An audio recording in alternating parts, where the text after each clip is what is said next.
I dare you if you didn't know, you subscribe. Winnipeg and Slurpees. Winnipeg, Manitoba, has earned the title of the Slurpee capital of the world due to its high consumption of Slurpees from 7-Eleven stores. Despite the city's often cold climate, residents have embraced this frozen treat, making Winnipeg the leader in Slurpee sales per capita globally. The popularity of Slurpees in Winnipeg is seen as a unique and somewhat unexpected phenomenon.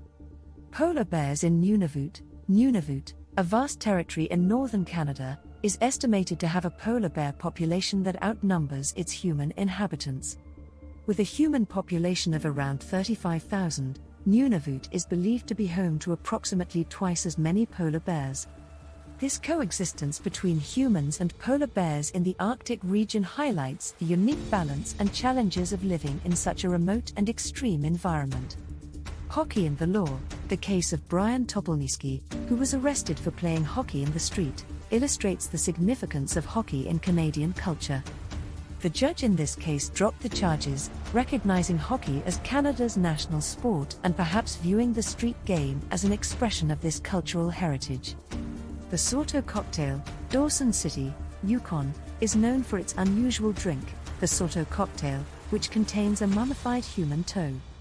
Despite its macabre ingredient, the Saulteaux cocktail has become a famous and somewhat eccentric tradition in Dawson City, attracting adventurous visitors from around the world. Polar Bear Jail.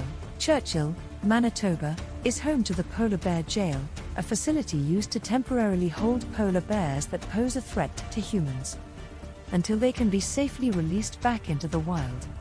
Canada's UFO landing pad. In 1967, the town of St. Paul, Alberta, built the world's first UFO landing pad as a centennial project, hoping to attract extraterrestrial visitors.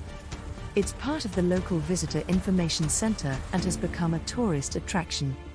The Canadian Mint's glow-in-the-dark coin. In 2017, the Royal Canadian Mint released a glow-in-the-dark coin featuring a dinosaur skeleton. The coin's design is visible in the dark after exposure to light. The Official Wizard of Canada. In 1997, Canada officially appointed a Wizard of New Zealand as the country's official wizard. While not a Canadian citizen, he was given the title in recognition of his role as an ambassador for imagination and creativity. The Pig War.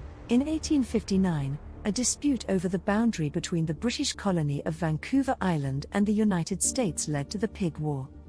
The conflict was sparked by the shooting of a pig that had wandered into a British garden and escalated into a standoff between British and American forces, though no shots were fired in combat. The library book returned after 110 years. A library book was returned to a library in Toronto 110 years after it was checked out.